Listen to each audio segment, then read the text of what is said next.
If someone had told me a wrong number could become the right place to start, I'd have argued. It was to 17 a.m. when Arya shouldered into her too small apartment. The doors clicked, punctuating another letdown of a day. October rain had soaked her boots. Her coat reeked of cigarette smoke from customers she wasn't allowed to refuse. A dull ache in her lower back reminded her that double shifts at the cafe weren't the long-term fix. She kept pretending they were. She set her phone face down on the counter, dropped her keys into the overflowing bowl by the sink, and let the air drain from her lungs. Not quite a sigh more and emptying. She didn't cry. She never did. Instead, she peeled off damp socks, stirred instant ramen with hands trembling from fatigue, and out of reflex checked her phone. There it was. Her thumb hovered over the screen, rereading the message she'd typed hours earlier and never sent. The one for her ex. The toxic, manipulative, emotionally unavailable ex who'd vanished a month ago as if Arya had never mattered at all. Her friends had begged her not to reach out, had practically staged an intervention. But heartbreak made you stupid or maybe just lonely. So, she hit send. Arya, I know you don't care. I know you're probably laughing, but I just wanted to say it anyway. I miss you. I hate that I do, but I do, and I wish I didn't. She stared at the message for a second after it was sent, waiting for the rush of regret. But what came instead was stillness, a cold, hollow kind of peace, like the moment after scream when there's nothing left to break. She placed the phone on the kitchen counter, turned off the overhead light, and went to bed. It buzzed 5 minutes later. Unknown number. You have the wrong number. But I don't think I've ever read something that raw at 2:30 in the morning. Are you okay? Arya blinked at the message, confused, mortified. Her heart immediately leapt into her throat as she realized she must have typed one digit wrong. Of course. She couldn't even send a drunk sad text properly. Arya. Oh my God. I'm so sorry. I thought I was texting someone else. Please ignore that. There was a pause. The typing dots came and went. Then came the reply. Unknown number. I could, but I won't. I'm guessing tonight's been rough. Arya hesitated. She wasn't in the mood for small talk. And yet, there was something about the tone of the reply. It didn't feel invasive. It didn't feel pitying. It felt sincere. Arya. Yeah, just life. Too much of it all at once. Unknown number. I get that. Some nights it feels like the weight of existing is heavier than usual. Arya. Exactly. There was silence for a minute and Arya considered turning off her phone. But then another message. Unknown number. You don't know me, but if you want to talk, I'm here. No judgment. No expectations. It was irrational. Completely insane. But she responded. Arya. Why would you do that? Talk to a stranger at 2:30 a.m. Unknown number. Maybe I'm a stranger who needs a distraction as much as you do. Arya felt something strange twist in her chest. Curiosity and something warmer. She couldn't explain why, but she kept going. Arya. Okay, then. What's your name? Unknown number. Call me Leighton. Arya. Mysterious. I like it. Yellowy. And you? Arya. Arya. Not mysterious at all. Yellowy. I disagree. You're a girl who sends soul-bearing texts to strangers in the middle of the night. That's at least a little mysterious. Arya found herself smiling. A real smile. The first in weeks. Arya. Okay, Leighton. If we're doing this, tell me something real about you. No lies. Why something real? Okay. I'm very rich. Like absurdly rich. Arya. What does that even mean? Yellow. It means I own a jet, a vineyard, and possibly a small island. Though I have to double-check the paperwork. Arya. Right? And I'm a mermaid who lives under a 7-Eleven. Yellowy. Nice to meet you. Arya the mermaid. Arya. Nice to meet you, too. Leighton the delusional. She didn't know why, but she liked this. The banter, the easy rhythm of it. It didn't feel forced. It didn't feel performative. It felt like air after being underwater too long. Arya curled into her blanket, forgetting the cold ramen on the counter. They kept texting for hours about everything and nothing. About music and childhood and dreams they didn't admit to anyone else. Leighton was smart, witty, a little guarded, but kind. There was something in her words that felt grounded, stable, and God. Arya had been craving stability. As the sky began to lighten and Arya's eyes grew heavy, one last message arrived. Yellowy, get some sleep. Arya, you deserve better days. Arya, thanks for not ignoring me. Yellowy, thanks for messaging the wrong number. Arya fell asleep with the phone in her hand and a strange feeling in her chest. Not hope, not yet, but something like it. She didn't know that Leighton, sitting in a penthouse suite in Westbridge, her reflection in the floor-to-ceiling windows fractured by city lights, hadn't talked to someone like this in years. She also didn't know that Leighton hadn't used a personal phone in months. That this one had been a burner, a temporary line she'd almost thrown away. Almost. Leighton wouldn't delete the number. Not now. Not after Arya. Arya didn't expect her phone to buzz again the next day. She chalked it up to a one-night thing, a strange, fleeting moment of vulnerability with a stranger she'd never meet. A digital shooting star. Something too weird and soft to survive the light of day. But there it was. At 10:42 a.m., while she was halfway through refilling the sugar dispensers at work, a notification lit up on her screen. Yellow. Do mermaids drink coffee? Or is it all cedar and regret down there? Arya couldn't stop the laugh that broke out of her, loud, genuine. Drawing a confused glance from her manager across the cafe, she quickly typed back, Arya, mainly regret, but I make exceptions on Thursdays. Yellowy. That's oddly specific. I like it. Arya, what's a billionaire doing texting strangers on a Thursday morning? Don't you have yachts to polish? Yell.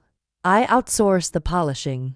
I'm at a board meeting, pretending to care, texting you under the table. Arya, you're ridiculous. Yellowy, you're smiling though. Arya didn't reply to that right away, but Leighton wasn't wrong. She was smiling. For the rest of her shift, Arya felt the buzz of that message like a thread tugging under her skin. It made no sense. She didn't even know what looked like. For all she knew, Leighton was a 40-year-old catfish living in a basement in Wisconsin. But something about her felt real, and Arya didn't have much real in her life lately. That night, they texted again and again the night after that. It became a rhythm, not constant, but consistent. A slow-growing ritual that Arya didn't want to admit she'd started craving. They talked about everything. Their childhoods. How Leighton used to sneak onto her father's sailboat just to be alone. How Arya used to hide in the school library to avoid bullies.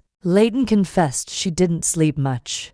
Arya confessed she sometimes wished she could disappear for a while, just to see if anyone would notice. Leighton always noticed and responded like Arya's silences were just as important as her words. A week later, Arya finally asked Arya, okay, so are you actually rich? Or was that sarcasm I didn't pick up on? Yell. Would it change anything if I said yes? Arya. It might make me more curious. Yell. Then yes. Not sarcasm. Arya. Prove it. I'll send a photo. A blurry snapshot of a huge sunlit room, all glass walls and pale furniture, and a view that looked down over Kingsley Park. A woman's silhouette stood by the window, dark and elegant, her phone held loosely in one hand. Arya, is that your house? Yell. Penthouse technically. And yes, Arya. Holy yell. Still want to talk to me, mermaid? Arya. Yeah. Maybe even more now. And that was the truth. Arya didn't understand it, but the idea that Leighton was living this extravagant, untouchable life and still choosing to text her made her heart race in a way she wasn't ready to analyze. The next night, Leighton asked a question that shifted the air between them. Yelly, what would you do if money wasn't a problem? Arya stared at the screen. So many things rushed into her head. At once, it hurt. Arya, I'd get my own place somewhere quiet. I'd quit the cafe, maybe study photography again. I used to love it, but it felt selfish.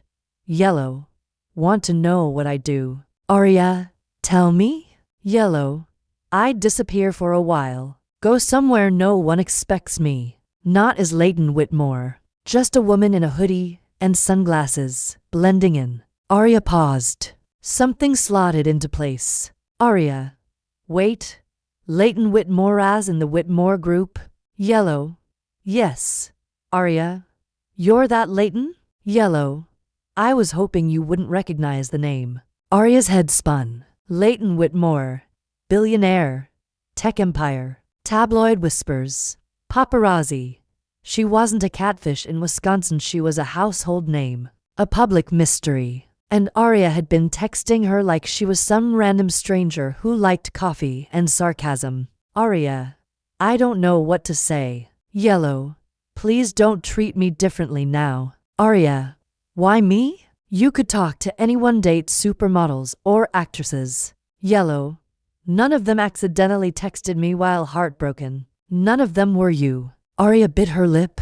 That dangerous, warm flicker again. Yellow, besides, it's not about who I could talk to. It's about who makes me want to keep talking.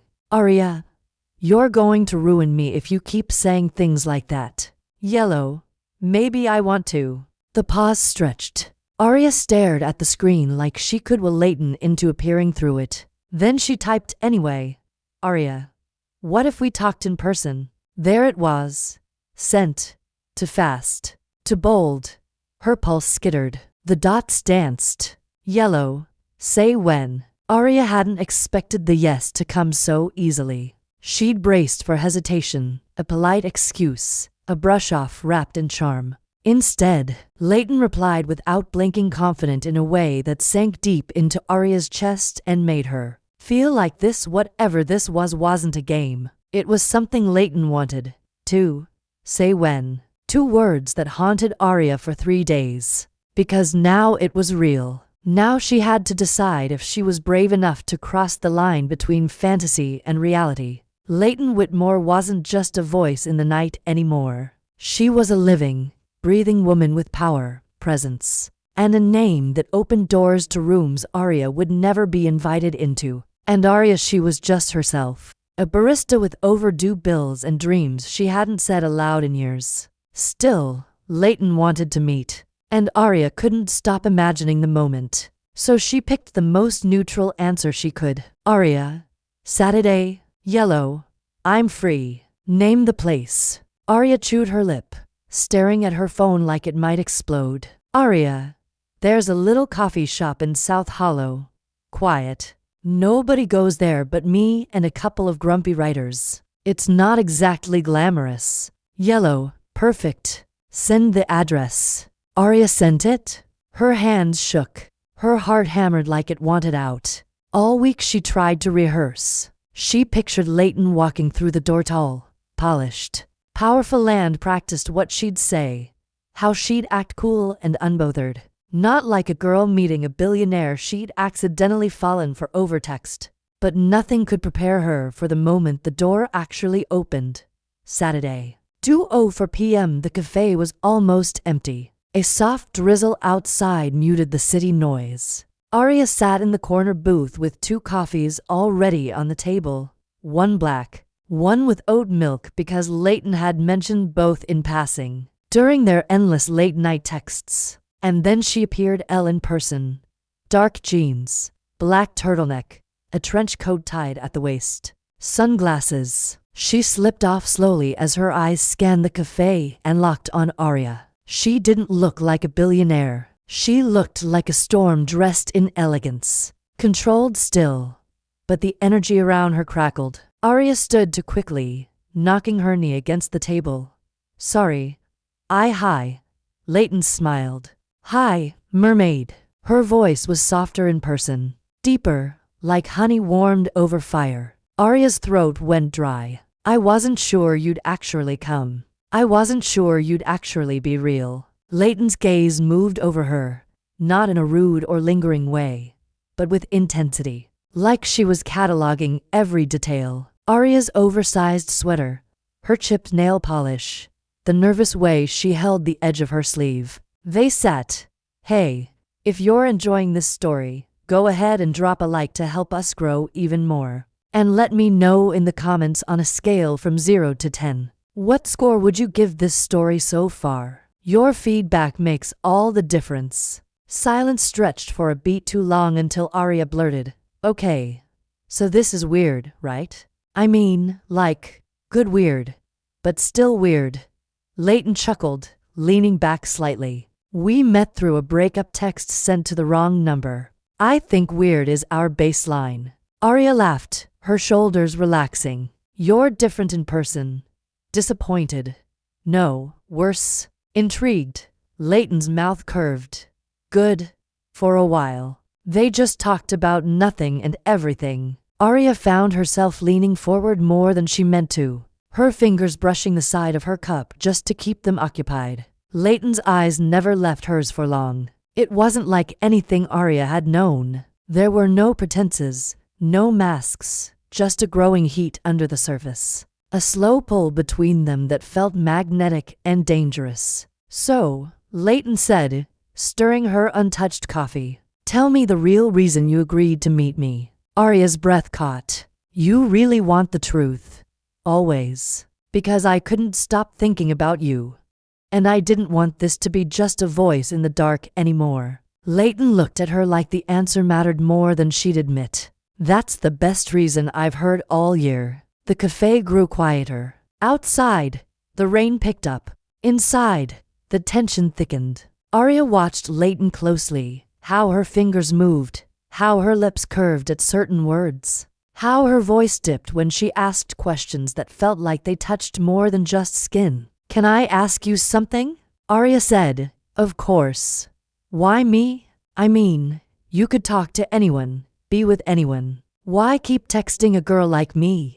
Leighton didn't answer right away. She looked out the window, then back at Arya with something raw in her eyes. "Because with you, I don't have to be anything except human, and I don't get that very often." Arya didn't know what to say. So, she didn't. She reached across the table slowly, deliberately, and placed her hand over Leighton's. Warmth, real, solid, electric. Leighton didn't pull away. Instead, she turned her palm and laced their fingers together. "So now what?" Arya whispered. Leighton's voice was quiet but steady. "Now we see what happens when fantasy steps into reality." They stayed there for hours. The world outside faded. Nothing mattered except the space between them. The way their knees brushed under the table. The way Arya's breath hitched every time Leighton looked at her like she was something rare. When Leighton finally stood to leave, she paused at the door. "Can I see you again?" Arya didn't hesitate. "Yes." Leighton nodded once, eyes unreadable but intense. "Good. I'll call you." Arya watched her disappear into the rain, her heart pounding so hard she thought it might bruise. She had no idea what she just started, but she knew it mattered. She knew it meant trouble, and she knew she'd never be able to go back to silence again. Arya couldn't focus. Not at work, not at home, not anywhere really. Every time she closed her eyes, she saw Leighton. The way her fingers curled around the coffee cup, the sharp assessing glint in her eyes, softened only by the ghost of a smile. The feel of her hand over Arya's, steady, warm, deliberate. She'd never met anyone like Leighton, and even though they'd only had one real conversation in person, Arya felt like something irreversible had happened. Something unspoken had shifted. Leighton had said she'd call, but she hadn't. Not the next day. Not the day after that. And Arya tried to act like she wasn't counting the hours, the minutes. Like she wasn't reading too much into the silence. But by day 4, her stomach twisted every time her phone buzzed. And it wasn't Leighton. She told herself not to expect anything. That Leighton's life was different, unreachable. That their meeting had probably been nothing more than a curiosity. A detour in a billionaire's busy schedule. But then on the fifth night, just past midnight, her phone lit up. Yelly, I'm outside. Arya sat bolt upright on her bed, heart jackhammering. She ran to the window and pulled the curtain aside. And there it was, a sleek black car parked beneath the flickering streetlight. A driver in a suit and else standing on the sidewalk in a long dark coat, umbrella in one hand. Eyes already locked on Arya's window. No explanation, no warning, just Arya didn't hesitate. She threw on the first sweater she could find, shoved her feet into boots, and flew down the stairs so fast she nearly tripped twice. When she opened the building's front door, the cold night air hit her like a slap, but Leighton's voice was warmer than anything. Hey, mermaid. Arya exhaled breathless. You really know how to make an entrance. I was going to text first, Leighton said, stepping closer, but I didn't want to give you the chance to say no. Why would I say no? Because I've been quiet and you're smart enough not to wait around for people who disappear. Arya's lips parted. You didn't disappear, didn't I? You showed up. That's all I care about right now. Leighton studied her. I couldn't stop thinking about you. Then why did you go silent? Leighton hesitated. For the first time, she looked almost unsure. Because I felt like I was falling. And I didn't know what that meant yet. Arya stepped forward. And now I'm still falling. But I'm not afraid of it. Arya's breath caught. The space between them was practically humming. Then Leighton tilted her head toward the car. Come with me. Where? Anywhere. Somewhere quiet. Arya hesitated, not because she didn't want to, but because it was fast. Because it was Leighton Whitmore. Because she'd never been whisked into the night by someone whose gaze made her feel rewritten. Still, Arya nodded. Okay. The ride started in silence. They sat side by side in the back, hands not touching, impossibly close. Every breath, every glance tightened the air between them until Leighton finally said, I don't do this. Do what? This showing up outside someone's building, wanting someone I barely know like this. I don't do it. I don't trust easily. I definitely don't crave anyone. But you crave me, Arya said. Leighton's jaw worked. Yes. Arya's fingers drifted, brushing Leighton's. I don't trust easily either. I don't fall fast.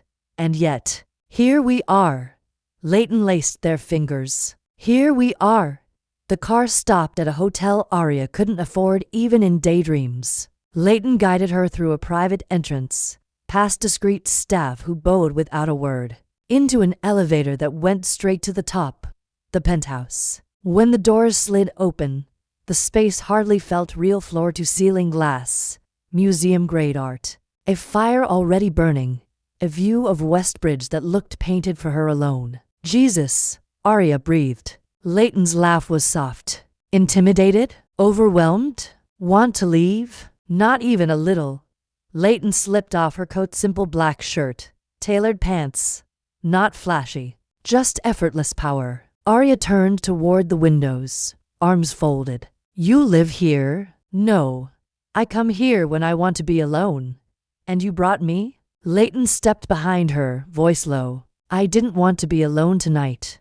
Arya turned, and they stood face to face, the air charged. Tell me what you're thinking, Leighton whispered. I'm thinking that if you don't kiss me right now, I'm going to combust. Leighton didn't smile. She simply closed the distance and kissed her. No hesitation, no question, mouth to mouth, firm, searching, as if she'd waited too long and couldn't wait another second. Arya yielded, hands gripping Leighton's waist, bodies aligned. The kiss eased and slow, then sharp and hungry, urgent, like every quiet minute between them had been gathering toward this. When they finally broke for air, Arya was breathless. That was everything I needed. Leighton finished for her. They stayed there, foreheads touching, hearts beating in tandem. Arya had no idea what they were becoming and didn't care. Nothing in her life had felt this right, or this perilous. She'd kissed before, wanted before, but nothing matched the way Leighton's hands held her, both careful and incendiary. It wasn't just a kiss. It felt like the room's gravity had shifted around this exact point in time. When they separated, Arya didn't step back. Her breath came shallow, pulse skittering. Fingers still knotted in Leighton's shirt as if she'd forgotten how to let go. Leighton's voice dropped, barely there. I shouldn't want you like this. Arya swallowed. But you do. Leighton nodded once, measured. I do. Arya let her hands fall only because she needed air. Think. Steady herself before she collapsed from the weight of whatever had just passed between them. She stepped back, her eyes never leaving Leighton's. I didn't come here expecting this. Neither did I, Leighton said, watching her with an intensity that felt almost unfair. But I don't regret it. Arya turned away, walking toward the windows, needing space. She stared out at the lights of the city. The way they flickered and pulsed like a living organism beneath them. Behind her, Leighton didn't move. The silence stretched, but it wasn't uncomfortable. It was heavy, charged. Arya finally spoke. I'm not used to things like this. Like what? Being wanted without a price. Being invited into a world like this without strings attached. Leighton's voice was softer. Now there are no strings, Arya. That's easy for you to say. You live in a world where people probably say yes to you just because they're afraid to say no. Leighton stepped closer, but she didn't touch her. Do I scare you? Arya turned her head, meeting her eyes. Yes, but not in the way you think. You scare me because I could fall for you, and I'm not sure I'd survive that. Leighton's expression faltered for the first time. Her confidence flickered. You're not the only one scared. Arya didn't know what to do with that.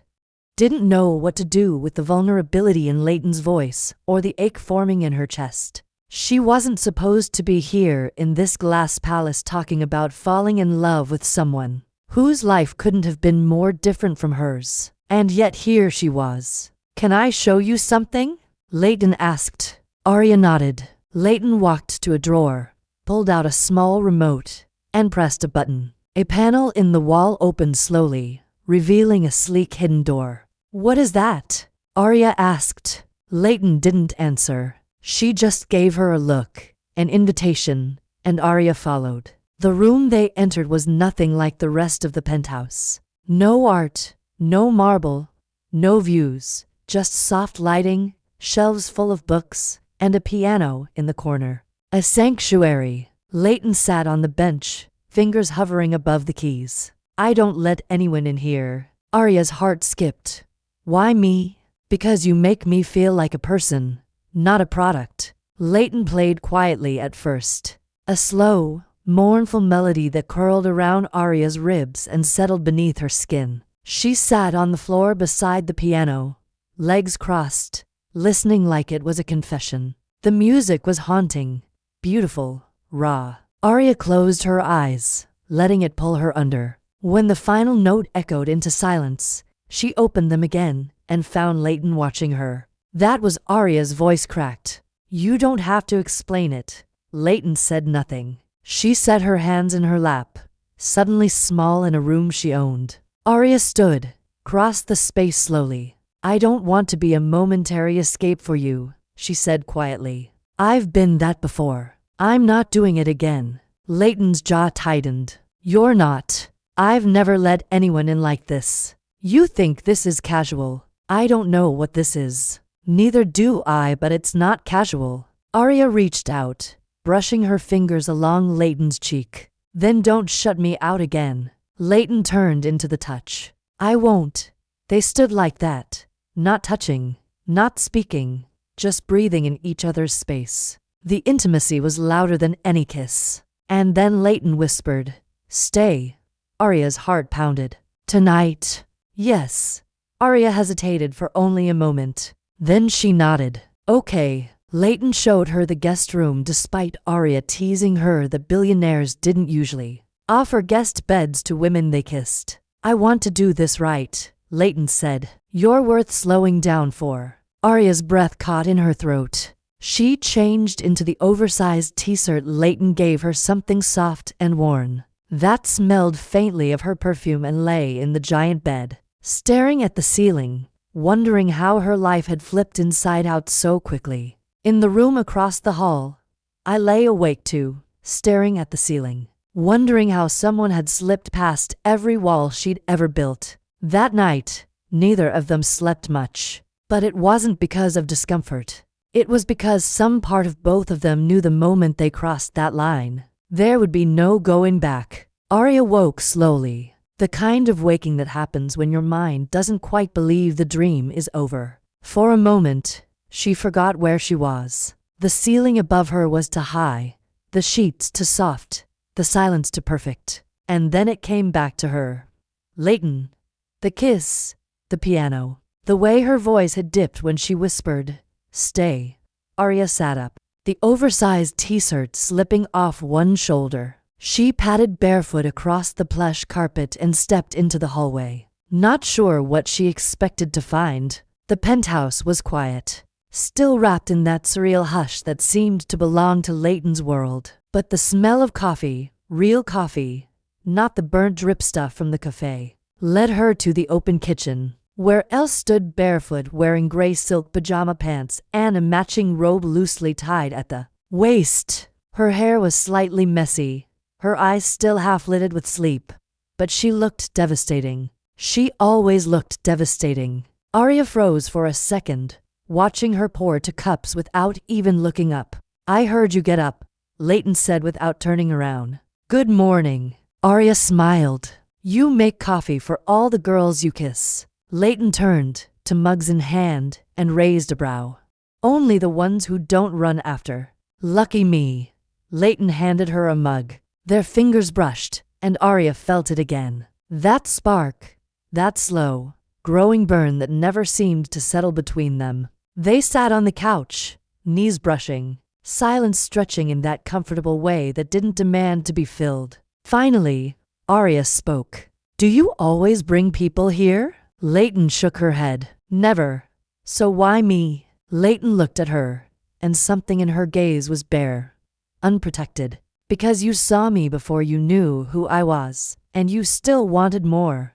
Arya's throat tightened. She sipped her coffee to hide the fact that her hands were shaking. "I didn't expect any of this." "Neither did I," Leighton said softly. "But I'm not walking away from it." Arya studied her for a long time. "Are you sure?" "No," Leighton smiled faintly. "But I'm willing to find out." The rest of the morning passed in a haze of soft laughter, quiet moments, and stolen glances. Arya kept catching herself watching Leighton. How she moved, how she spoke, how she existed so effortlessly in a space Arya would never belong to. And yet Leighton looked at her like she was the one who didn't quite fit in. "Come with me," Leighton said around noon, grabbing her keys. "Where?" "It's a surprise." "Are you always this vague?" "Only when I'm nervous." Arya blinked. "You're nervous?" Leighton gave her a sideways glance, terrified. They took Leighton's car, a sleek black electric model Arya didn't even know the name of, through the city, past neighborhoods Arya had only ever seen on postcards. Eventually, they reached the edge of Westbridge where Leighton pulled into a private hangar. Arya's eyes widened. "Wait, this isn't a surprise. This is a kidnapping." Relax. We're not going far." Ware looked over at her. "Serious now. I know this is fast, but I want you to come just for the day." Arya hesitated. Her heart was pounding. Her logical brain was screaming, but her body was already saying yes. "Where are we going?" "My vineyard." Arya blinked. "Of course, because everyone has a vineyard." Leighton grinned. "You'll love it." The plane was small, sleek, and private. The flight barely an hour. Arya spent most of it staring out the window, her thoughts spinning. When they landed, the air was different. Crisp, clean, heavy with a scent of pine and lavender. The estate was straight out of a dream. Rolling hills, neatly trimmed vines. A stone house that looked like it had been imported from Tuscany. "Okay," Arya said, stepping out of the car that picked them up from the airstrip. "You win." "This is insane." Leighton watched her with quiet satisfaction. "Come on, I want to show you something." They walked through the vineyard, the sun hanging low in the sky. Leighton pointed out vines she'd planted herself, talked about wine like it was poetry. Arya was entranced, not just by the place, but by seeing Leighton in it. Grounded, calm, happy. "This is your real escape, isn't it?" Arya asked. Leighton nodded. "It's the only place I ever feel like I can breathe." They stopped under a tree overlooking the entire valley. Arya turned to her. "You brought me here for a reason." "I did." Leighton stepped closer. "I wanted to see how it felt to have you in my space. My real space." Arya's breath hitched and Leighton brushed a strand of hair behind Arya's ear. Her voice barely audible. "It feels like I've been waiting a long time for this." Arya didn't say anything. She didn't need to. She leaned in and kissed her soft, slow, deeper than before. A kiss that tasted like sunlight and risk. Leighton wrapped her arms around her, pulling her close. And for a moment, Arya let herself forget everything. The distance, the doubts, the world outside of this moment. They stayed like that until the sun dipped behind the hills, casting everything in gold. When they finally pulled apart, Leighton whispered, "Stay the night." Arya met her eyes. "In your vineyard, in my bed." Arya's heart flipped. "I thought you wanted to take it slow." "I do," Leighton said, "but I also want you, and I trust you to tell me when to stop." Arya didn't look away. "Then don't stop." That night, the vineyard was silent. The stars watched quietly as two women who should never have met found something in each other they didn't know they'd been searching for, and neither of them wanted to let go. Arya didn't know how to exist in the morning after. She lay in Leighton's bed, white sheets, soft pillows, the faint scent of lavender and skin, and stared at the ceiling like it might offer answers to all the questions rising inside her. The night before hadn't been rushed. It hadn't been wild or messy. It had been reverent, quiet, and consuming in a way that left her breathless. Leighton had touched her like she was precious, like she was wanted, not just desired. And now, with sunlight slipping through the sheer curtains and birds singing in the distance, Arya felt the weight of what they'd done settle between her ribs like heat. She rolled over slowly. Leighton wasn't there, but the sheets on the other side were warm, lived in, touched. Arya sat up and wrapped the sheet around her body, padding across the stone floor toward the sound of music and a faint floral breeze. She found Leighton outside on the terrace, barefoot, robe loosely tied, holding two mugs of coffee. Her hair was a soft mess, lips parted slightly, eyes lost in the view of her own vineyard. "I was hoping you'd wake up before the coffee got cold," Leighton said without turning around. Arya stepped closer, heart tugging at the quiet intimacy of it. "You always this prepared?" "Only when I care." Leighton finally looked at her, and there was something so unguarded in her eyes that it made Arya's stomach twist. She accepted the mug, fingers brushing, and they stood side by side, looking out over the vines. The hills bathed in morning gold. "Last night was," Arya began, but the words failed her. Leighton nodded. "Yeah."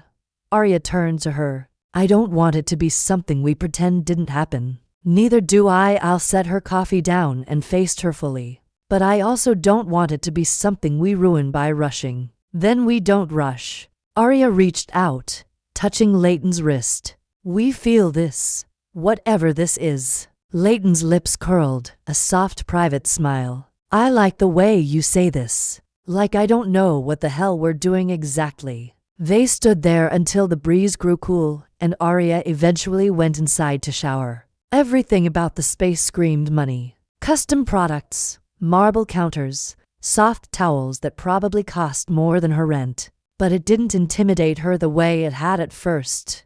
Not now. Not after Leighton had stripped away every wall between them with her hands and her mouth, and her voice in the dark whispering, "You're safe. You're seen. Stay with me." Later, as they sat on a blanket under a tree with a small basket of cheese, fruit, and fresh bread, Arya asked the question that had been clawing at the back of her mind. "What happens when we go back to the city?" Leighton didn't answer right away. She stared out over the hills, her fingers absently brushing Arya's knee. Honestly, I don't know. You said you don't trust people easily.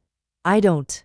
So, what are we doing? Leighton met her gaze. I'm trying. Isn't that enough for now? Arya nodded slowly. It was more than she'd expected, more than she dared to hope for. But something in her still tensed. A voice in her head whispering that things this good don't last. That fairy tales end when the dreamer wakes up. By the time they flew back to Westbridge that night, the mood had shifted slightly. Leighton was quieter. Arya tried to pretend she didn't notice. She didn't ask questions she didn't want honest answers to. But when Leighton dropped her off outside her apartment instead of asking her to stay another night, the silence in the car was suffocating. You okay? Arya asked gently. Leighton forced a smile. Of course. Just tired. Arya leaned in, kissed her softly once, twice, and whispered, Call me tomorrow. Leighton nodded. But Arya saw it. The hesitation, the flicker of something guarded returning to her eyes. Arya didn't press. She stepped out of the car, watched it disappear down the street, and stood there in the cold night air, arms wrapped around herself, heart already aching with questions. The next day, Leighton didn't call, nor the day after that, or the next. Arya tried not to spiral, tried not to check her phone every hour. Sherry played their night at the vineyard like a movie she wasn't sure had ever actually existed. Maybe it was all too much. Maybe Leighton had panicked. Maybe she decided Arya was too complicated, too different, too real. On the fourth day, Arya cracked. Arya, I know you're busy. I know you don't owe me anything. But you said you didn't want to act like it didn't happen. So why are we pretending now? Nothing. Hours slid by. Arya kept her eyes off the sting while steaming milk, trying not to cry into a stranger's cappuccino. Then her phone buzzed. Yellow. Can you come over tonight? My place. 9 p.m. Arya stared at the screen. Her stomach dropped. Her chest cinched tight. Instinct said yes without thinking, but the quiet had split something, and she wasn't sure she could pretend it hadn't. Arya, I'll be there. She took a cab. No dressing up. No rehearsal, just a heartbeat pounding like a warning. Unsure if she was walking into a beginning or an ending, Leighton answered barefoot, in dark jeans and a sweater that draped too perfectly to be accidental. Her eyes were ringed with fatigue. Her hair was pulled back like sleep had kept its distance for days. Hi, she said. Hi, Arya echoed, stepping inside. The door clicked. The hush thickened. You disappeared, Arya said, arms folded. I know. Don't do that to me. Leighton's voice thinned. I didn't know how to do this. I thought I could keep it casual, but I can't. I didn't expect to feel like this, and I panicked. Arya's chest throbbed. You could have told me. I was afraid you'd walk. I almost did. Leighton stepped closer. But you didn't. Arya shook her head. I didn't. Leighton framed Arya's face in both hands, touch unsteady. I don't want to lose this. Then stop pulling away. I'm trying, she whispered. I swear I'm trying. Arya closed the space. Let me help. Something opened, not like the first time, not like the vineyard glow from any storybook, but raw and imperfect and real. They held each other like swimmers in rough water. Knowing love offered no guarantees, and maybe that was the point. Maybe it was worth it anyway. Arya didn't sleep. Not because Leighton clutched too tight. Not because the city thrummed outside the glass at impossible heights. But because the ache wouldn't settle. Leighton had cried in her arms, no sobs. Just the quiet kind that unravels you. It wasn't one fear. It was all of them. A life with no room for real connection. Being wanted for the wrong reasons. Never quite knowing whether love was love, or power wrapped in desire. Arya kissed her forehead and murmured, I'm not here for your name. I'm here for you. Even so, while they fit together in that tender, post-confession stillness, a small voice whispered, how long until she retreats again? Morning made Leighton different. Not cold. Not gone. Just contained. Her touches were gentler. Her eyes, unreadable. She cooked like a liturgy, fresh fruit, eggs, coffee, and a thin current tugged under every motion. Arya didn't press. She smiled and let the quiet say what it could. When Arya dressed and zipped her bag, Leighton lingered in the bedroom doorway, watching with an expression Arya couldn't name. "You don't have to leave yet," Leighton said. "Do you want me to stay?" Arya asked. Leighton paused just long enough. "I don't know what I want right now." There it was, sharp, clean, true. Arya swallowed the sting and nodded. "Okay, it's fine. You're allowed to feel what you feel. Just tell me when you figure it out." Leighton didn't stop her, didn't pull her back, didn't kiss her goodbye. Arya stepped into the elevator and rode down from the clouds, leaving the penthouse feeling smaller than she had in months. And this time, she didn't look back. 3 days passed. No texts, no calls. Arya tried to throw herself into work, into distraction, but nothing helped. Leighton had cracked something open in her, and now it was impossible to close. The coffee tasted bitter. The city felt colder, and Arya's chest had like it had been left open too long. Her friends noticed, of course. Zara, her roommate, gave her the kind of side eyes that said, "I told you so," without saying it. "You shouldn't have gone there," she said one night, handing Arya a glass of wine. "You let yourself get attached to a fantasy." Arya didn't fight her, didn't argue, just sipped the wine and stared at the wall and wondered if maybe Zara was right. And then came the headline: Leighton Whitmore, heiress to the Whitmore Empire, spotted at gala with ex-fiancé PR Maven Sloane Mercer. The photo was everywhere. Leighton in a fitted midnight blue dress, Sloane's hand on her back. Both of them caught midliff as they stepped into a waiting car. Arya stared at the screen like it might morph into something else if she just blinked hard enough. She didn't cry. She didn't scream. She just sat there, silent, cold, empty. The phone buzzed.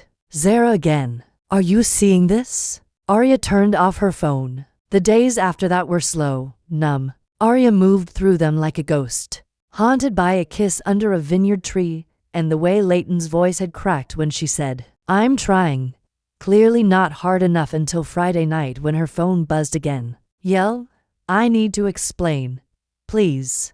Arya stared at the message for a long time. Her thumb hovered over the screen. Then she typed, "Arya, you owe me more than a text. Yellowy. I know. I'm outside."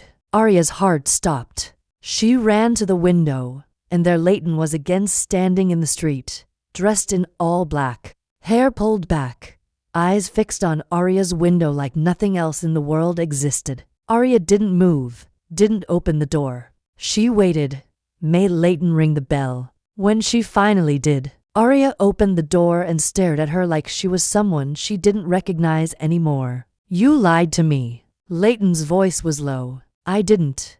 You were at a gala with your ex." "It wasn't like that." "It looked like that." Leighton stepped inside. "It was a PR move. My father's team set it up. He's pushing for a merger that Sloane's firm is involved in. He wanted the cameras to capture something that looked strategic." Arya crossed her arms. "And you couldn't warn me? Prepare me. I didn't know it would blow up like this." "You disappeared." Leighton again. "And then the next thing I see is you on the arm of someone you used to love." Leighton's voice cracked. "I don't love her, but you didn't choose me either." Silence. Long. Devastating. Leighton took a step forward. "I'm trying to choose you. I just don't know how to do that in a world where everyone's watching, where every move is a headline. You have no idea what it's like." Arya stared at her, tears burning behind her eyes. "Then let me in. Stop shutting me out every time things get complicated. I'm scared I'll ruin it." "You are ruining it." Leighton's chest rose and fell sharply. "Please don't walk away." Arya shook her head. "I don't want to. But I'm not going to keep chasing someone who only opens the door halfway." Leighton stepped closer, voice shaking. "Then tell me what to do." Arya's voice broke. "Fight for me." That was it. The challenge, the plea, the line drawn in the sand. And else she didn't back away. She stepped forward and kissed her. Not soft this time, not tender, but desperate, fierce, like she understood exactly what she had to lose. Arya melted into it, hands gripping Leighton's coat, letting herself fall for one more second. And when they pulled apart, Arya whispered, "You get one more chance. Don't waste it." Leighton nodded, forehead pressed to hers. "I won't." Arya didn't know if she believed her, but for now, she was still standing in the doorway. And that meant maybe, just maybe, it wasn't over yet. Arya didn't believe in second chances. Life had taught her better. People didn't change. Promises didn't hold. And most apologies came too late, wrapped in guilt instead of sincerity. But somehow Leighton had cracked through that part of her. Not with grand gestures, not with diamonds or trips or whispered "I'm sorry," but with something quieter. She showed up again and again. Leighton called every morning that week. Nothing dramatic, just her voice, still scratchy with sleep, asking how Arya slept, what she was drinking, what time her shift started. And when Arya got home at night, there was always something waiting at her door. A book she'd mentioned in passing, her favorite brand of chocolate, a handwritten note once folded into a small envelope with her name on it that simply said, "You are never too much. I was just too afraid." Leighton didn't push to see her. Not right away. She gave Arya space-time, but she didn't disappear again. And that more than anything began to soften the ache in Arya's chest. Friday night, Arya called her. Just one word. "Come." Leighton didn't ask questions. 30 minutes later, she was there. No driver, no flashy car, just Leighton in jeans and a dark sweater, hair in a messy bun. Standing at Arya's doorway with hope in her eyes and her heart in her hands. Arya didn't speak. She stepped aside and let her in. The apartment was warm, dimly lit by a few candles. Music played low from her speaker. An indie playlist Elle had one center at 2 in the morning full of heartbreak and yearning, and songs with lyrics too close to the bone. "You've been quiet," Leighton said softly. Arya nodded. "I needed to be. I know." They stood there in the tiny living room like the last time might still be echoing around the walls. Arya finally broke the silence. "Do you want to know what scared me the most?" Leighton stepped closer, not touching her. "Yes. It wasn't seeing you with Sloane. It wasn't the silence after. It was realizing I'd already fallen for you, and that you still had the power to destroy me." Leighton's breath caught. "Arya, let me finish." Arya's eyes burned, but she didn't look away. "I told myself I wouldn't fall. I told myself not to get attached, but I did. And the truth is, I love you even when it hurts. Even when I hate that I do. I love you." Leighton's eyes welled instantly, tears building without permission. "Say something," Arya whispered. Leighton crossed the space in a heartbeat. Her hands cubed Arya's face with a gentleness that made her ache. "You're not alone in this. I love you, too. I've been trying not to say it because I thought I'd mess it up because I always do. But I do. I love you." Arya's body trembled. Every defense she'd built crashing in the face of that voice, that look. "Then stay. Not just tonight. Not just when it's easy. I will. Don't promise unless you mean it." "I've never meant anything more." Arya kissed her. It wasn't soft. It wasn't sweet. It was desperate. Full of every emotion she couldn't name, every fear she couldn't voice. Leighton kissed her back with equal intensity like they were both starving for something only the other could give. Their bodies moved without hesitation, peeling away layers of clothing and pain, finding each other in the shadows of a love that had almost broken before it bloomed. Arya pulled Leighton onto the couch, tangled in limbs and whispers, hands gripping tight, gasps between kisses like confessions. Leighton's mouth brushed her ear. "You make me feel like I'm someone worth loving." Arya gripped her harder. "You are." They didn't sleep. Not really. They dozed between touches, between long stretches of silence where words weren't necessary. And sometime around 4 a.m., Arya traced her fingers over Leighton's bare shoulder and whispered, "What happens now?" Leighton didn't open her eyes, but her voice was steady. Now I show you that I'm not going anywhere. The next morning, Leighton made pancakes in a kitchen too small for her height. She wore one of Arya's oversized sweatshirts, sleeves falling past her hands. Bare legs stretched across the tile. Arya watched her from the doorway, arms crossed, heart full in a way that scared her. You look ridiculous, Arya said. Leighton grinned without turning. You look like you want to kiss me again. I always look like that. Leighton turned, leaning against the counter, spatula in hand. Then do it. Arya walked over, slow, deliberate, kissed her like the world had stopped, and they were the only two people left in it. Later that day, Leighton pulled out her phone and set it on the table. I want you to see something. What? Leighton opened her calendar app. It was filled with color-coded chaos. Meetings, events, trips, commitments Arya couldn't even fathom. But Leighton tapped through them one by one.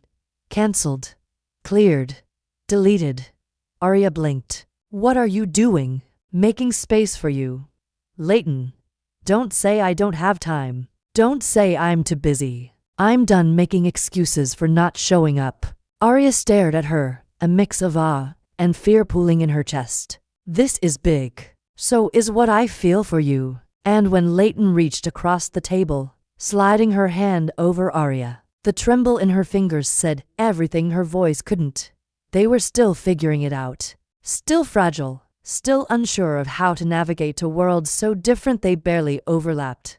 But they were in it now, together. And that was more than Arya had ever believed she'd have. Arya hadn't planned to fall in love with someone like Leighton Whitmore. No one ever did. You didn't plan for billionaires. You didn't plan for the way they disarmed you with private planes and late-night piano music, and words that somehow sounded like vows without ever being promises. And you definitely didn't plan for how easily they could undo your entire life with a single kiss. But love didn't care about what Arya planned. Love showed up in texts from a wrong number, in glances across candlelight, in Hal said her name like it was a song. Only she had the right to hum for a little while. Everything felt right, almost too right. They settled into a rhythm. Late nights at Arya's apartment, where Leighton would cook surprisingly terrible pasta, and Arya would pretend not to laugh. Lazy Sunday mornings wrapped in blankets and stolen kisses.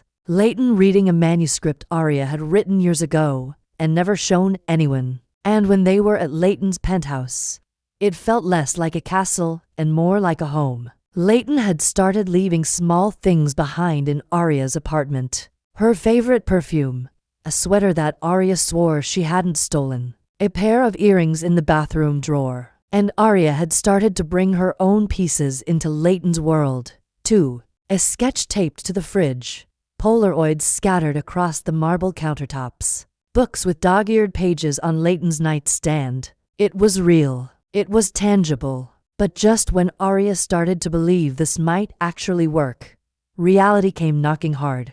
It started with a call. Leighton had gone quiet again. Not for long, just a few hours, but enough to send a familiar cold through Arya's spine. She waited, gave her space, told herself not to panic. Then finally, the phone rang. Hi, Arya answered quickly. Leighton's voice was clipped. We need to talk. 2 hours later, Arya sat across from Leighton in a sleek corner office in a building that smelled too much like money and not enough like oxygen. Leighton's jaw was tight. Her phone buzzed on the desk like a ticking bomb. I have to go to Port Siren next week, she said. For how long? A month? Arya blinked. A month? Leighton nodded, avoiding her eyes. It's unavoidable. There's a board crisis. My father's losing control of the Southeast Asia division, and they want me to oversee the transition. Okay, Arya said, forcing calm. So, we FaceTime, we text, it's not that simple. Why not? Because they want me to stay permanently. Arya froze.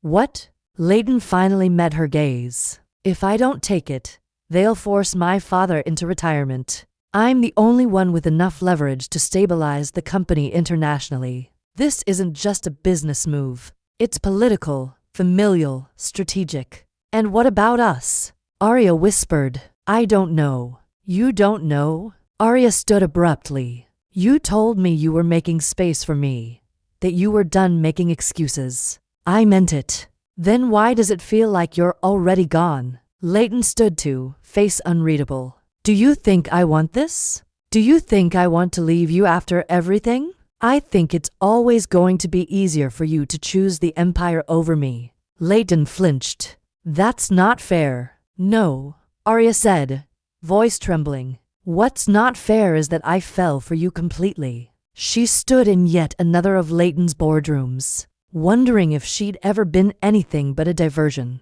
Leighton's gaze darkened. Don't you dare call yourself that.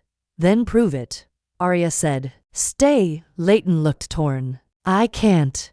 The quiet that followed was louder than a fight. Something inside Arya shattered clean, sharp, immediate. She nodded. Then I won't make you choose. Because if you loved me the way I love you, there wouldn't be a choice. Arya. Don't. Leighton stepped back, voice cracking. Please don't say anything else. I don't want to lose you. Arya managed a broken smile. You already have. She walked out without turning around, not because she wanted to, but because staying would have destroyed her. The days that followed moved like static. Arya functioned on autopilot work, home, pretending the silence wasn't swallowing her whole. Leighton didn't call, didn't text, didn't come after her. Arya didn't beg. She couldn't. Not again. On the third night, Zara found her on the bathroom floor, lights off, headphones in, replaying the same song until the edges blurred. Zara didn't speak. She slid down beside her and held on until the shaking eased. I love her, Arya whispered. I know, Zara said softly, but love shouldn't feel like this. Arya quit the cafe the next morning. She couldn't pour coffee for strangers with a splintered heart. She applied for photography grants, picked up her camera, met her own eyes in the mirror, and didn't look away. A week later, a hand-delivered envelope appeared. No return address, only her name. Inside, a plane ticket and a note, handwritten, unsigned. If there were a world where I could be yours without conditions, I'd choose it every time. I can't ask you to wait. Just look up at the stars sometimes, and know I'm doing the same. I love you, always. Arya pressed the paper to her chest and finally let herself cry. Not because it was over, but because it had mattered, had changed her. She would never forget the stranger from a wrong number who taught her to love. Like her heart wasn't made of glass. It had been 22 days since Arya last heard from her. Not that she was counting. Not that she tracked every hour without Leighton's voice. Or every night she woke to dreams that still smelled like Leighton's perfume. She was trying rebuilding. Breathing, learning to live a life that didn't orbit a woman who once said, "You make me feel like someone worth loving," and then left. She photographed everything. Empty streets, subway strangers, crumbling walls with flowers pushing through the cracks. She poured herself into the lens because it was the one place. She didn't have to justify missing someone who had kissed her like home, then boarded a plane and disappeared. The pain wasn't a stab anymore. It had settled into a steady, familiar ache, like an old injury that flared whenever her phone buzzed. Hope was a cruel muscle. It kept twitching.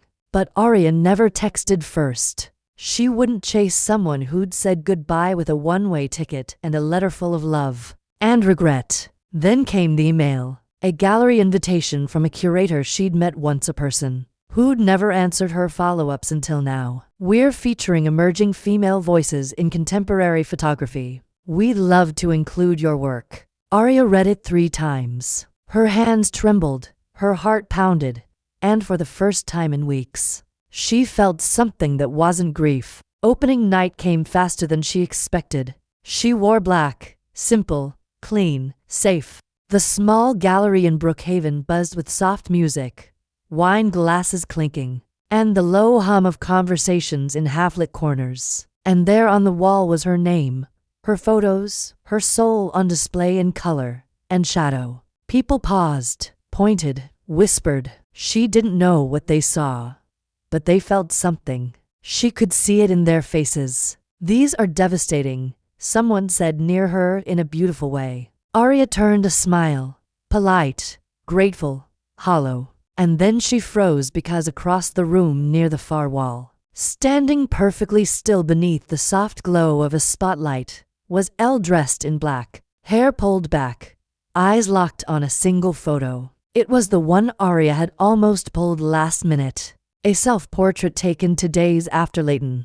No makeup, no smile, just Arya, bare and quiet, sitting on the floor with her knees pulled to her chest, looking out the window as if waiting for something that wasn't coming. Arya's breath caught. She didn't move. Leighton didn't either. Not until Arya took one step, then another. Then they were standing face to face for the first time in 22 days. "You're here," Arya said, voice barely above a whisper. "I never stopped being here," Leighton answered, eyes glossy. "I just didn't know how to come back. You sent me a goodbye letter.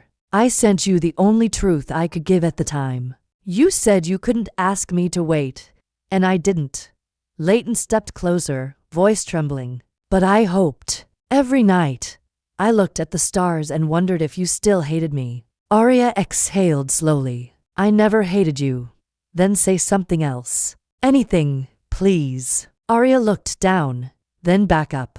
"Why are you here?" Leighton swallowed. "Because I couldn't stay away. I saw the invite, booked a flight before I could talk myself out of it. And what do you want now?" "I want a second chance." Arya laughed once, spitter. "You already had a second chance. And you left." "I know," Leighton said, stepping even closer. "But I also know I'll spend the rest of my life trying to earn a third if you let me. You can't just walk back in like nothing happened." "I'm not. I'm walking back in because everything happened." Silence stretched. The crowd around them melted away. Arya looked at her for a long time, and then she walked past her. Leighton turned quickly, panic in her face. But Arya didn't leave. She stopped in front of the photo Leighton had been staring at and said quietly, "You broke me." "I know," Leighton whispered behind her, "but you also woke me up. I spent my whole life chasing power, legacy, control. And then you showed up and ruined all of that with your laugh, with your heart, with your stupid coffee orders." Arya's eyes burned. "I waited for you." "I'm not asking you to wait anymore," Leighton said, stepping behind her. "I'm asking you to come with me." Arya turned slowly. "Come with you where?" Leighton reached into her coat pocket and pulled out a folded envelope. "The board offered me a choice. Stay in Port Siren and take over permanently, or walk away from everything." Arya blinked. "You walked away." Leighton nodded. "I resigned 2 days ago. You gave it all up." "I didn't give anything up," Leighton said. "I finally chose what matters, and it's you." Arya stared at her, a war raging behind her ribs. "And if I say no, then I'll still come to every gallery. I'll still buy every print. I'll still love you quietly from a distance until you forget how much it hurt to look at me." Arya laughed through her tears. "You're unbelievable. Is that a yes?" Arya didn't answer. She stepped forward, grabbed Leighton by the lapel of her coat, and kissed her right there in the middle of the gallery in front of strangers and whispers. And the photo of her own heartbreak. Leighton kissed her back like it was the last time, like it was the first time. Like it was every moment they'd lost and everyone they hadn't lived yet. When they pulled apart, Arya rested her forehead against Leighton's and whispered, "Don't ever leave like that again." "I won't," Leighton breathed. "Never again." That night they lay tangled together in Arya's bed. No penthouse, no vineyard.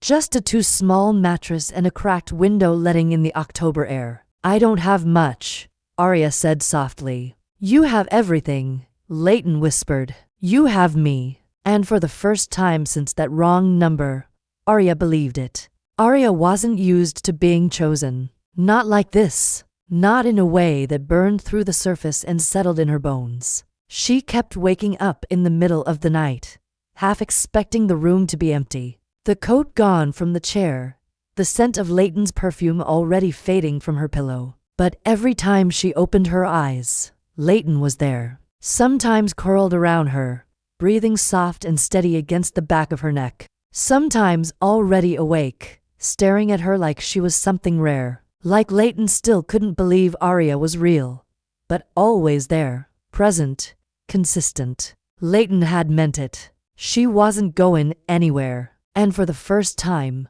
Arya let herself believe it might be true. Life didn't pause for their happiness. That was the cruel part. Even love this deep, this hard one, had to exist inside the noise of everything else. The world hadn't forgotten Leighton Whitmore. If anything, her decision to step down from the Whitmore Group had made her more of a headline than ever. Billionaire Aries walks away from Empire for Love.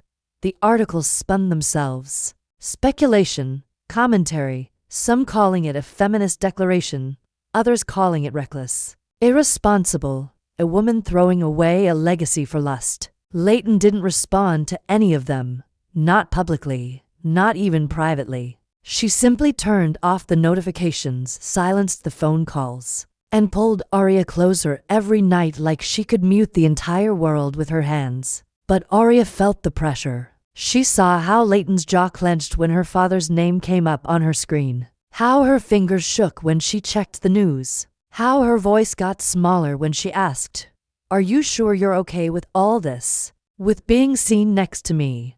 Arya always answered the same. "You're not the headlines. You're Leighton."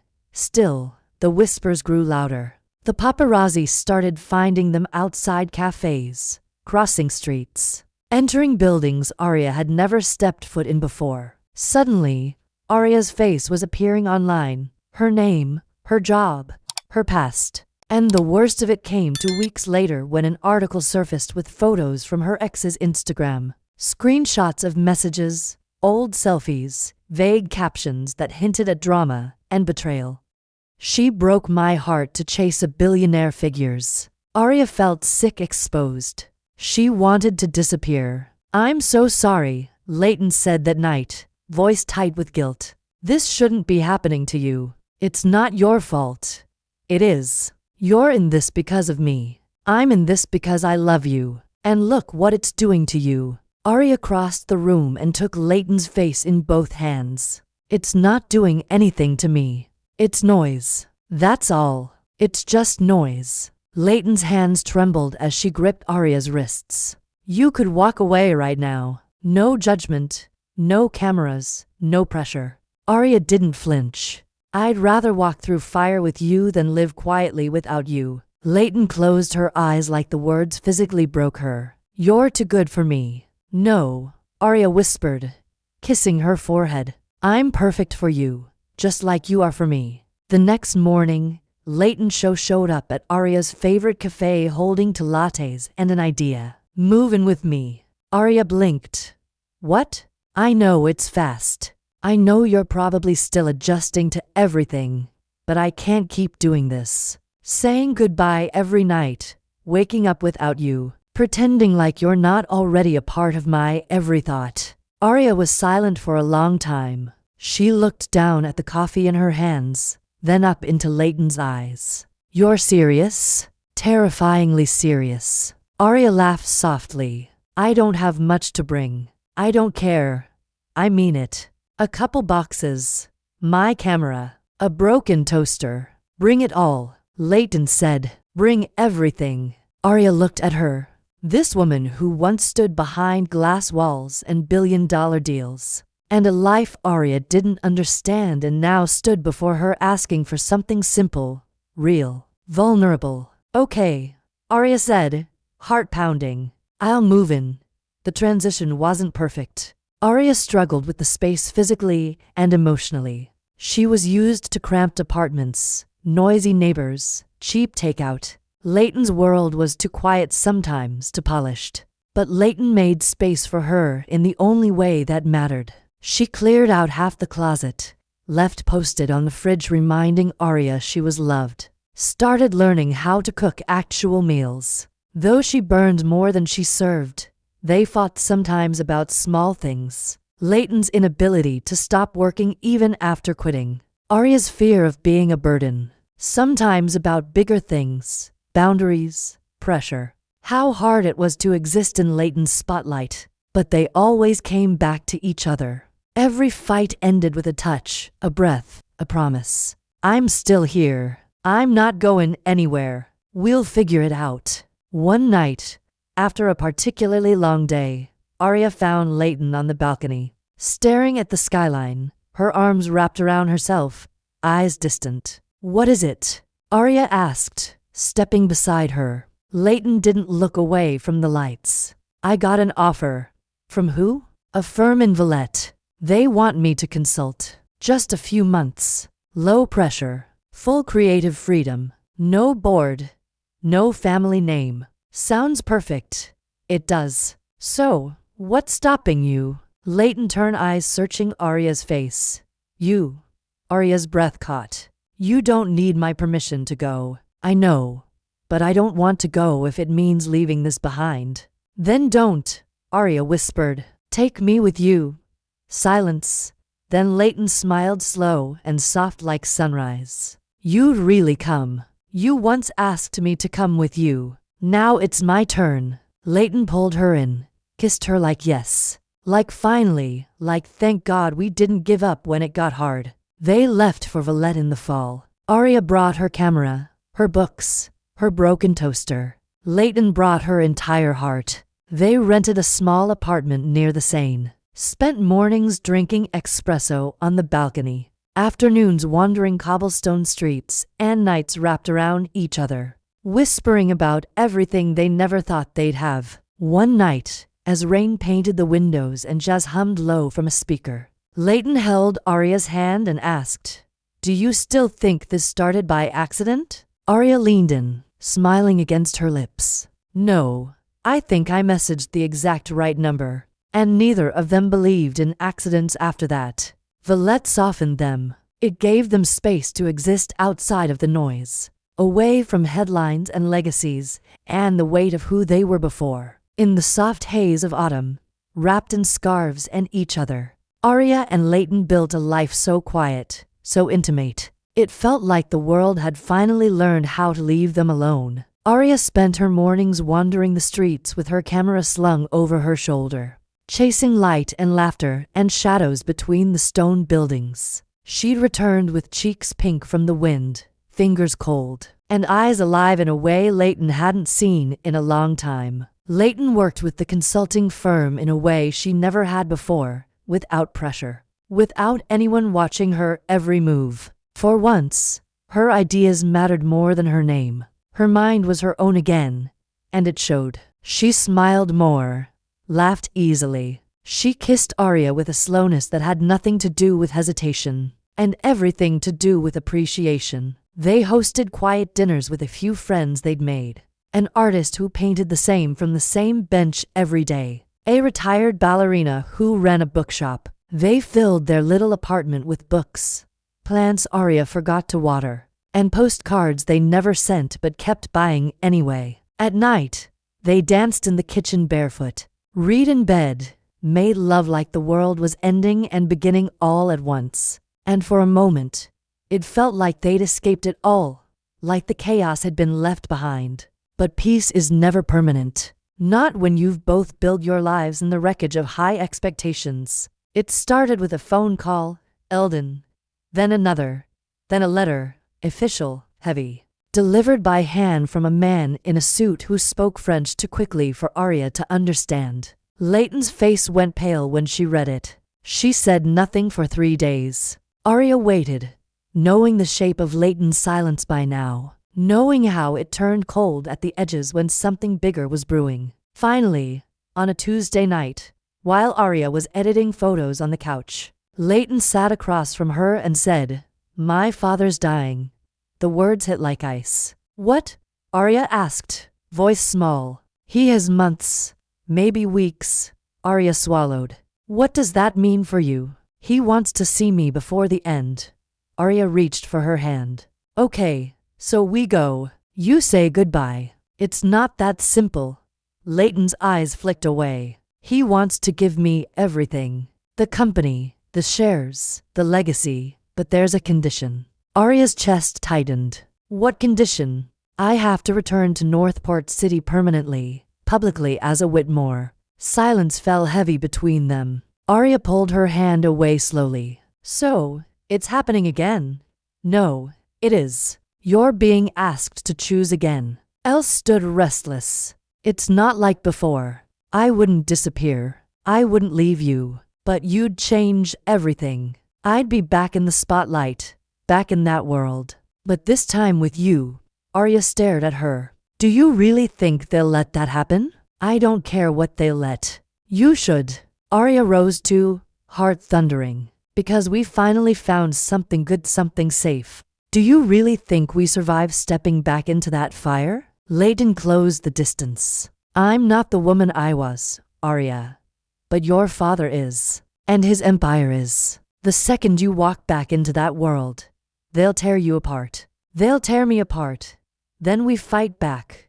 You say that like we haven't already bled for this. Leighton's jaw tightened. I don't want the company. I want closure. And maybe a part of me still wants to prove I can take it and make it better. At what cost? Arya folded her arms. I don't know yet. And if I say I can't go back? Leighton blinked. You're saying you won't come with me? I'm saying I'm tired. Arya's voice cracked. Tired of wondering if love is enough to outlast everything trying to kill it. The hurt on Leighton's face was immediate. Bear. I don't know how to walk away from him while he's dying. And I don't know how to walk back into a life that made me disappear. So what do we do? I don't know, Arya whispered. Neither of them slept. They lay back to back, awake and pretending. The space between them colder than it had felt in months. By morning, Arya found her camera bag by the door, already packed. Leighton stood in the kitchen, cupping a mug she wasn't drinking. You're leaving today, Arya said. Yes. Will you come back? Leighton looked up, something breaking behind her eyes. Do you want me to? Arya crossed the room, took the mug, set it aside. I don't want anything given out of guilt. It's not guilt. Leighton stepped nearer, voice unsteady. It's love. Arya kissed her gently, full of the words she couldn't manage, and murmured, then come back when you know what that love is willing to carry. Leighton nodded once, kissed her like the world was ending, and left. Arya stood at the window long after the car vanished. She didn't cry, not this time. She just breathed and prayed that, for once, love would find its way home without being chased. Northport City was loud in a way Leighton had forgotten. Even from the back of the black car rolling up to the Whitmore estate, she felt it the way the city never slept, the way its power pressed from all sides. It wasn't only buildings and bodies. It was the weight of expectation, of legacy, of a history she never wrote but always had to inherit. She stepped out in silence, tailored black, no makeup, hair pulled back like armor. The house loomed glass, marble, and manicured misery. The same, only emptier. Her father waited inside, thinner than she remembered, voice still sharp, eyes still calculating through the illness. I didn't expect you. That's because you've never understood what love does to people, she said. He chuckled, then coughed until she almost stepped away. Still dramatic, he rasped. Still defiant, still me. She sat beside him for hours. He spoke of the company, the board, the legacy. And when he wasn't tugging her toward the future he'd drawn, he wandered into the things that frightened her more: regret, loneliness. How everything he built was useless without someone to share it with. You're better than I ever was, he said near midnight. Don't waste that heart hiding behind power like I did. Leighton didn't cry, not in front of him, but something fissured inside. That night, in the bedroom she'd abandoned years ago, surrounded by what she'd left behind, her fingers reached for her phone by reflex. No calls, no messages. Arya was keeping her promise. No chasing, and Leighton hadn't earned the right to ask her to. Meanwhile, Valette moved without her. Arya kept working, kept breathing, kept waking up in a bed that smelled to empty, pouring coffee into mugs that stayed to full. She filled her days with light, cameras, clients. She smiled when people talked to her, thanked them when they complimented her work. But nothing touched her. Nothing pierced that hollow part of her chest where Leighton's voice used to live. Zara called every day, sometimes just to say hi, sometimes just to say nothing at all. And Arya appreciated it. But no one else understood. No one else knew what it was like to love someone powerful enough to burn your entire life down, and still choose to walk into the fire again and again. Then one night, a gallery curator invited her to an event near the river. Casual, small, a gathering of artists. Arya didn't want to go, but she went, wore black, tied her hair up, tried to smile. The gallery was bright, voices warm and excited, wine flowing too fast. Arya wandered until she found a quiet corner. A photo caught her eye, raw, out of focus, intimate. A woman's silhouette at a piano, fingers trembling above the keys. "That's hers," someone said behind her. "Whitmore's. You know her?" Arya turned slowly.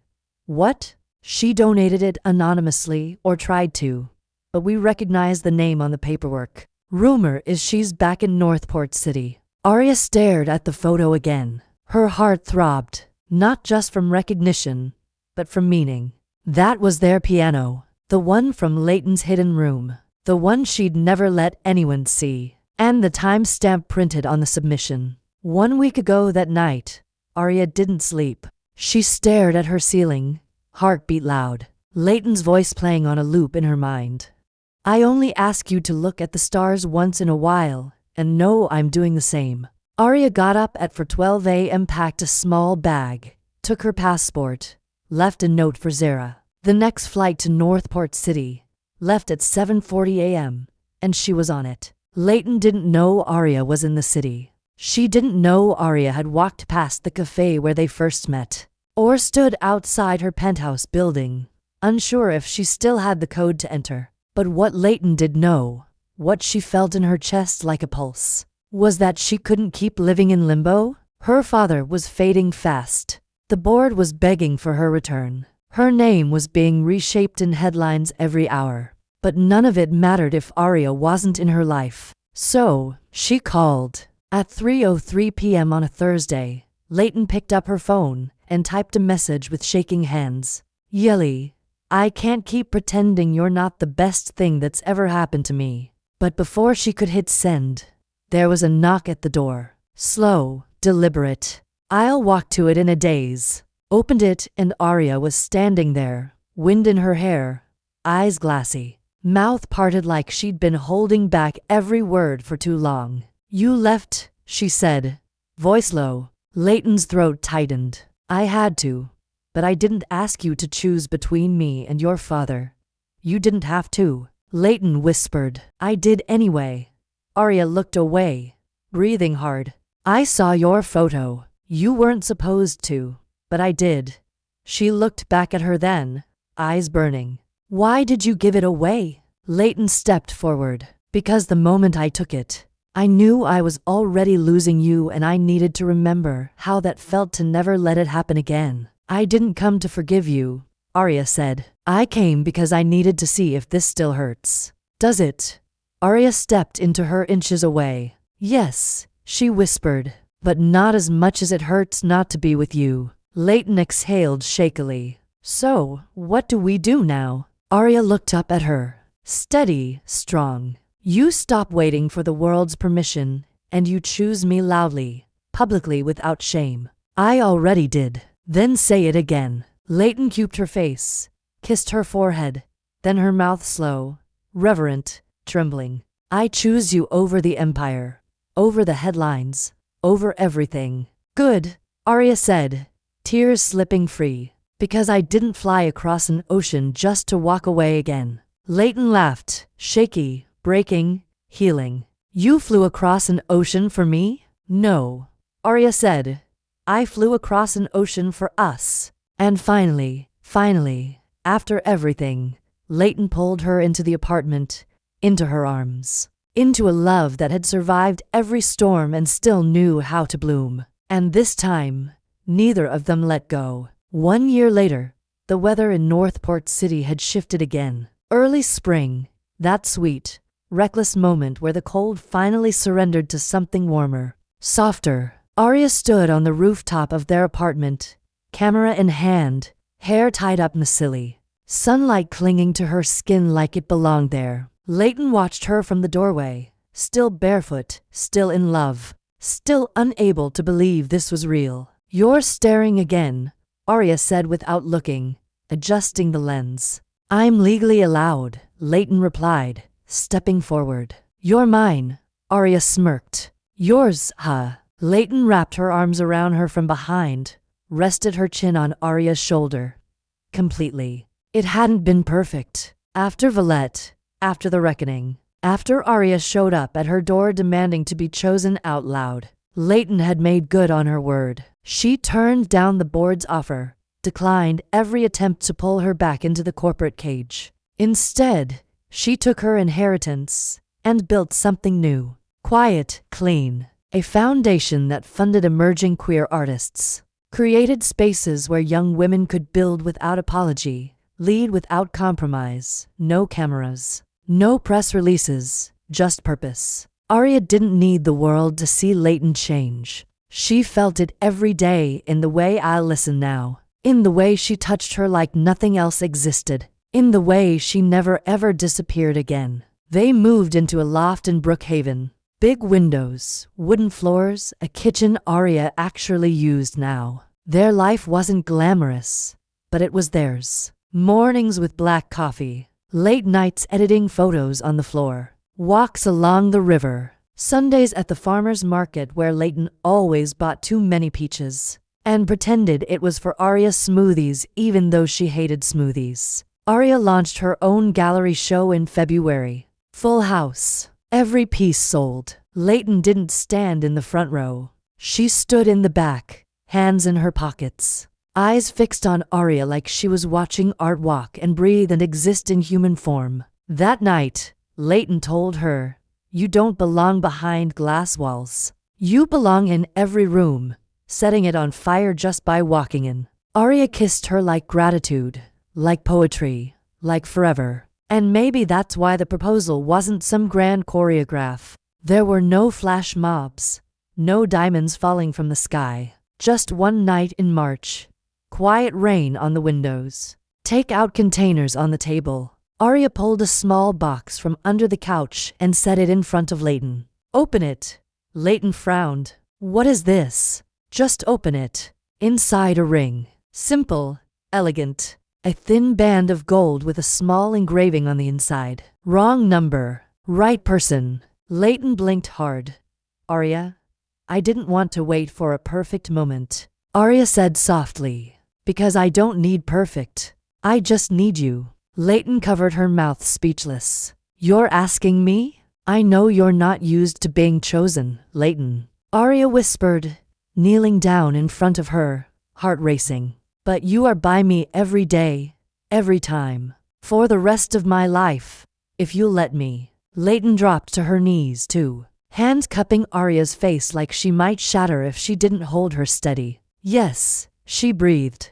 "God, yes." They kissed on the floor, rain against the windows, the city glowing outside like it was celebrating them. The wedding was small. No photographers, no headlines. Just them barefoot in a garden Port Siren, surrounded by the few who mattered. Zara cried the loudest. Leighton's voice trembled when she said her vows. Arya said hers like a promise carved into time. And when they kissed, the world stood still for a moment, finally completely. Later that night, they sat in the grass behind the house, heels off, champagne half drunk, fingers laced. "Can you believe this all started with a wrong number?" Arya asked. Leighton smiled. "No, but I'm glad you weren't paying attention." Arya leaned her head on Leighton's shoulder. "I didn't think I'd get this. Not love like this." "You didn't get it," Leighton whispered. "You built it with me."